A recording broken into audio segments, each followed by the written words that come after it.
Gospel this morning comes from the Gospel of John, where we hear Jesus addressing a familiar theme, a theme that underlies all of his teaching. Jesus said to Judas, not Iscariot, "Those who love me will keep my word, and my Father will love them, and we will come to them and make our home with them.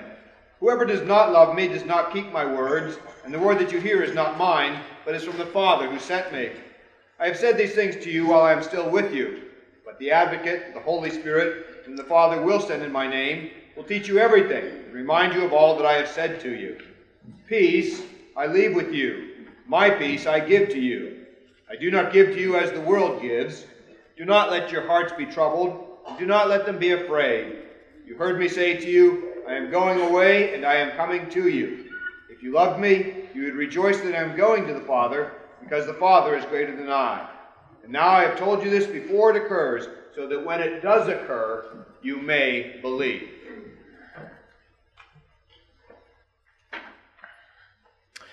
May the words of my mouth and the meditation of all our hearts be always acceptable in your sight, O Lord, our strength and our Redeemer. Amen. Amen. Children's Chapel with David.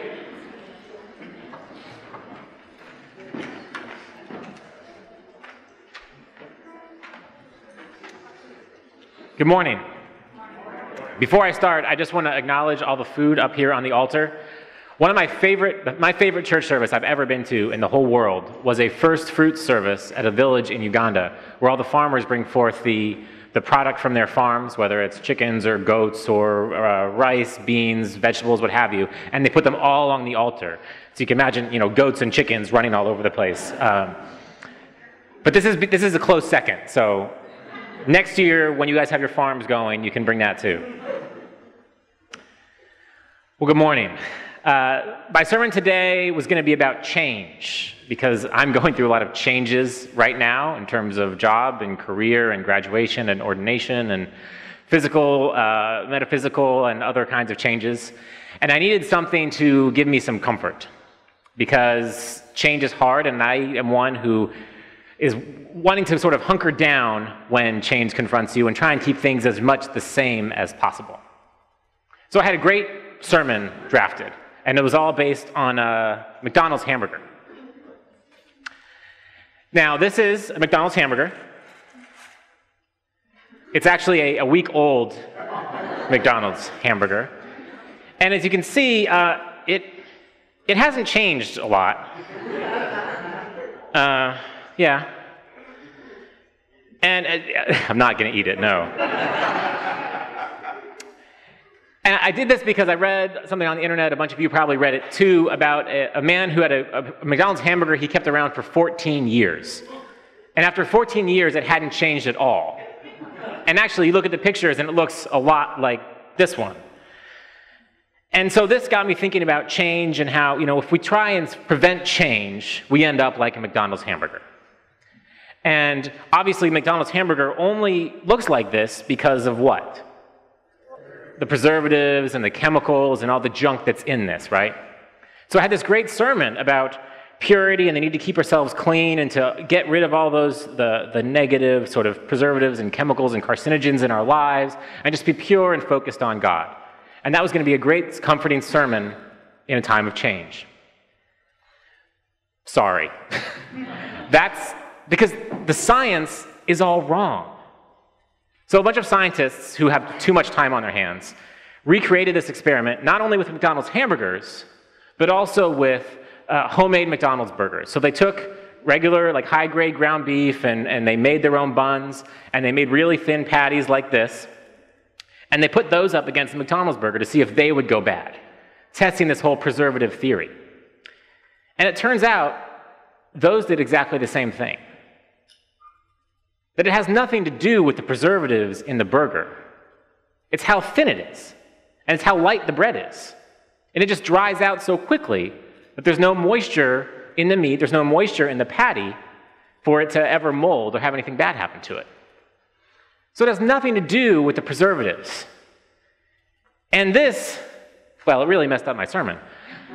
But it taught me something really important, I think a really important lesson for us to think about, especially in our day and age, that because we become really focused on purity, and particularly in the US, about impurity around diets.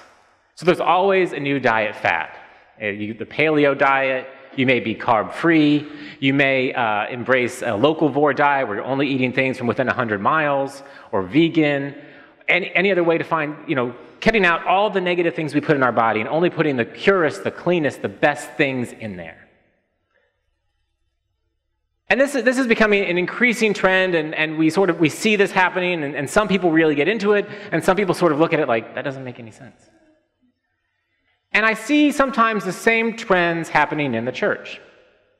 That the Christian church often goes through these swings, and sometimes you're in a swing where you're focused so much on this aspect of purity, and looking in the church and trying to get rid of all the negative things that might be in there. So you want to get out all the sinners, all the liars, all the cheaters, all the stealers, anyone who might be sexually immoral, anyone who might pollute, whatever the things that you think are bad, you're going to sort of purge them out to make this church more pure and more whole.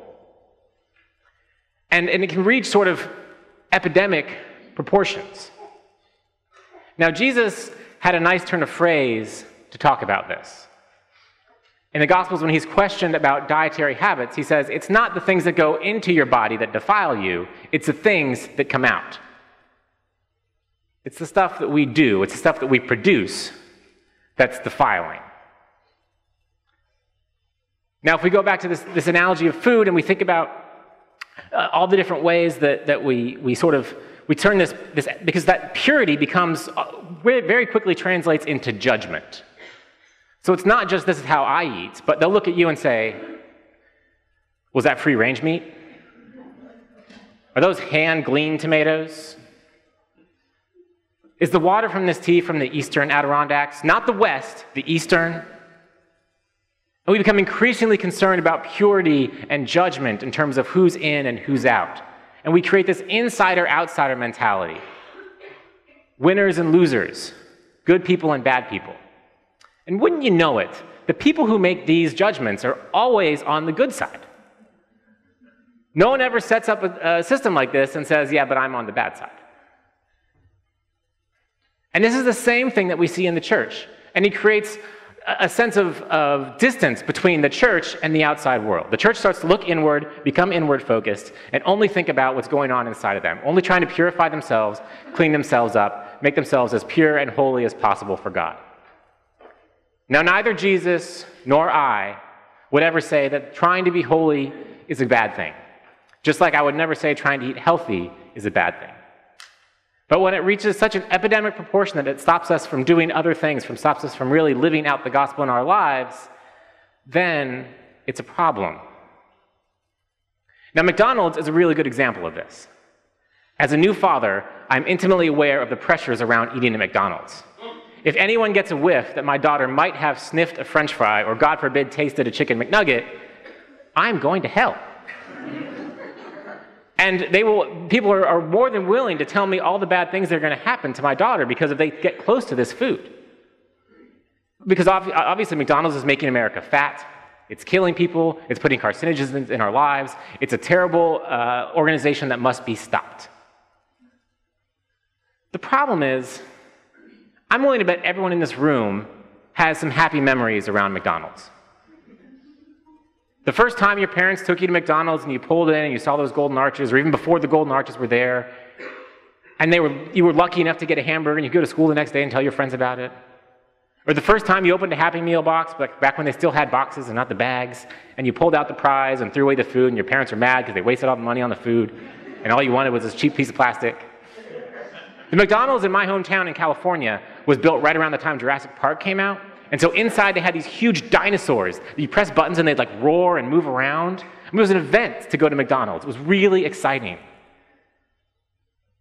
And I'm willing to bet that everyone in this room at one point or another has, you don't have to tell anybody, don't raise your hands, but has driven through McDonald's and gotten food. Now I know it was only because you were in a rush and you wouldn't normally do this, but you did it just that one time because you had to get somewhere. And so we have these sort of, the person that we'd like to be in terms of how we eat McDonald's and the person who we are. And the church is the same way.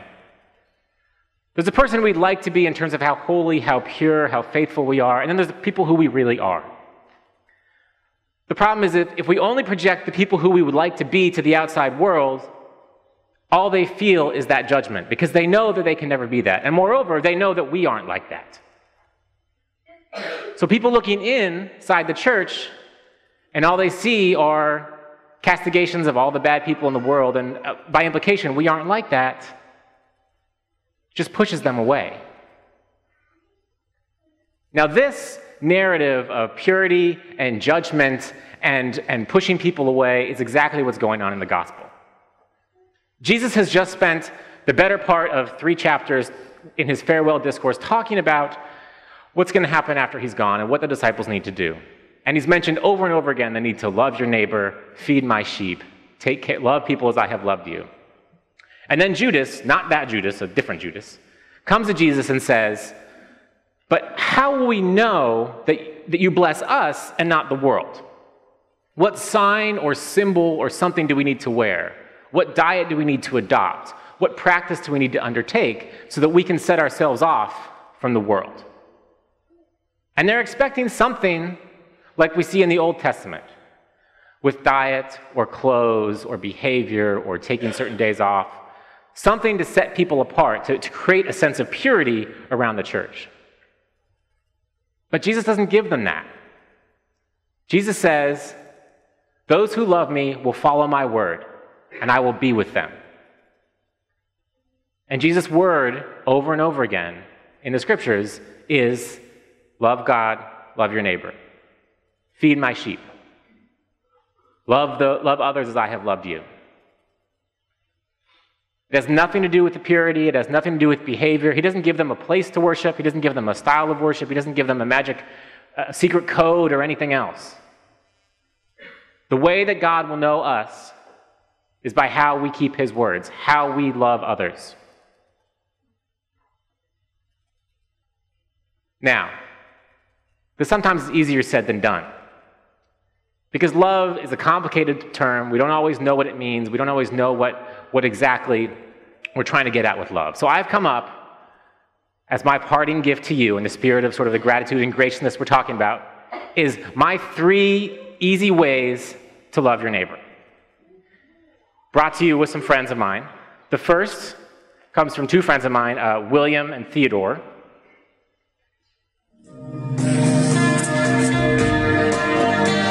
Be excellent to each other.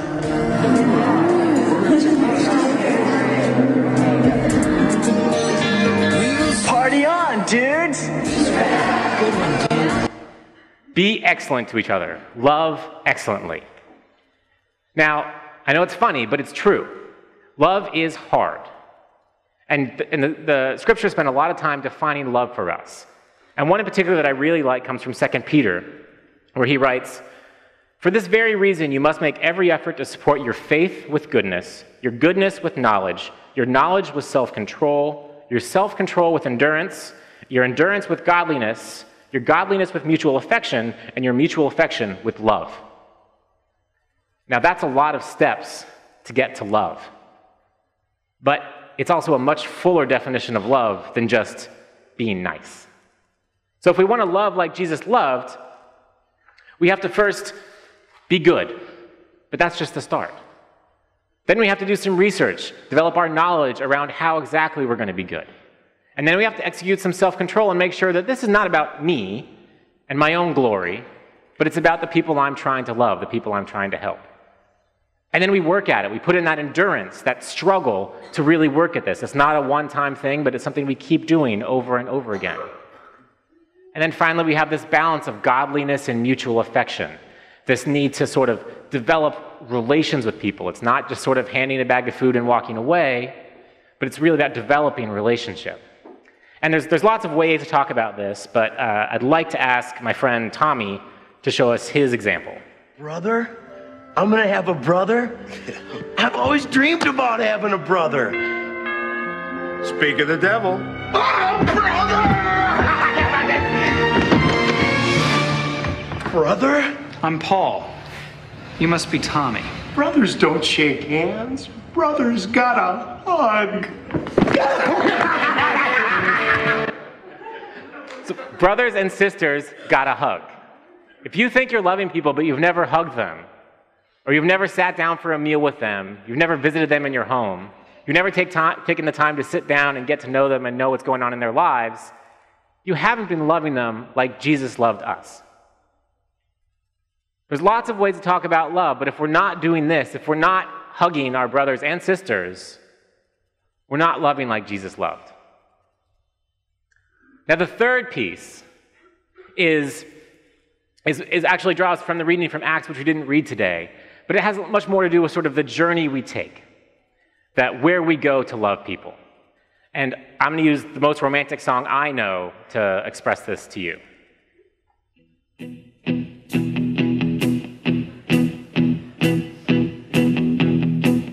When I wake up, well, I know I'm gonna be the man who wakes up next to you. When I go out, yeah, I know I'm gonna be the man who goes along with you. If I get drunk, well, I know I'm gonna be the man who gets drunk next to you. And if I haver, yeah, I know I'm gonna be the man who's havering to you.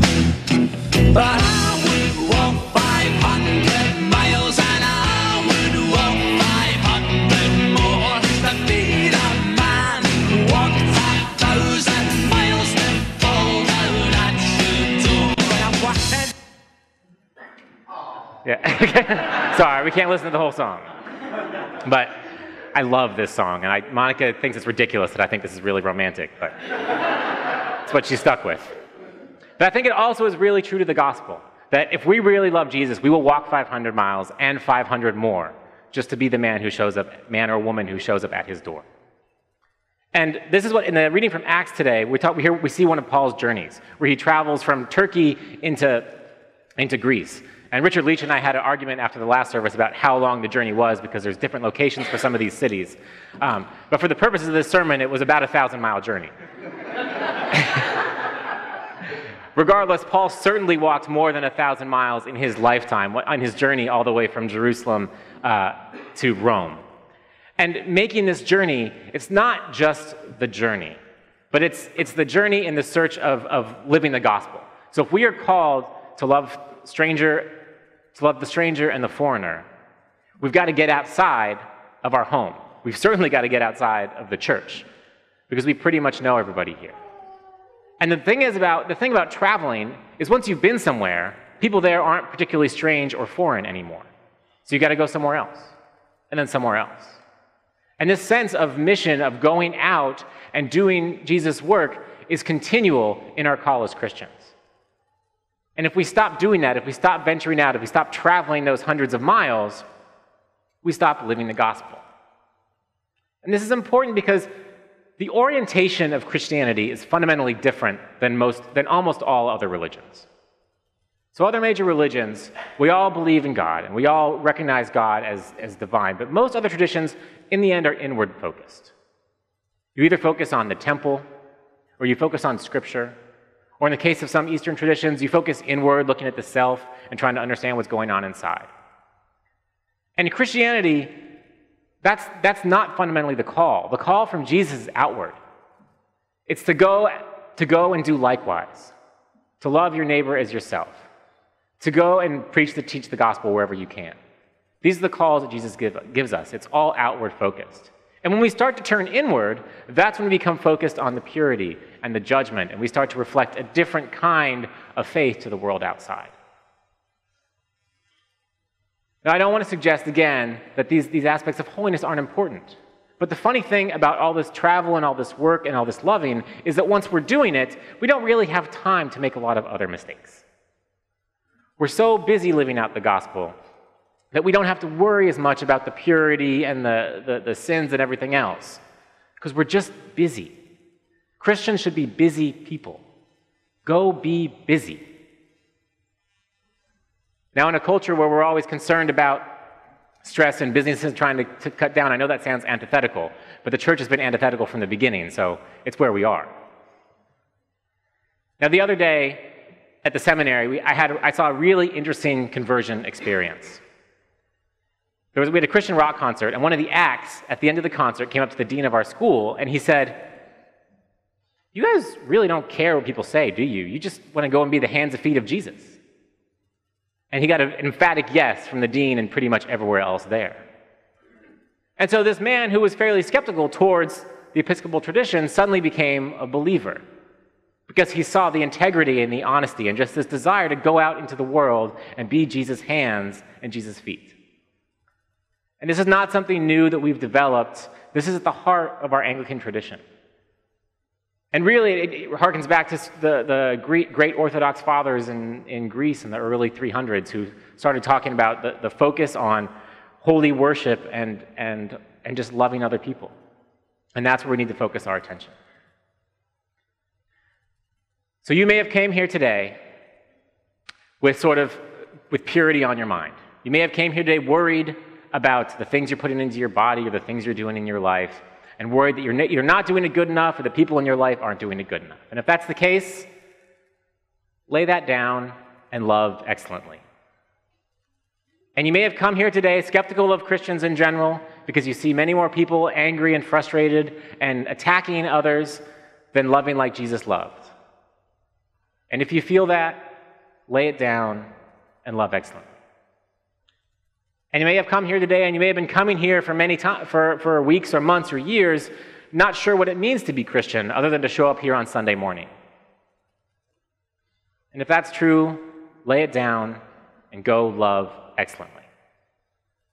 Hug your brother or sister, travel hundreds of miles to serve the Lord, and keep trying to find that stranger to love. Amen.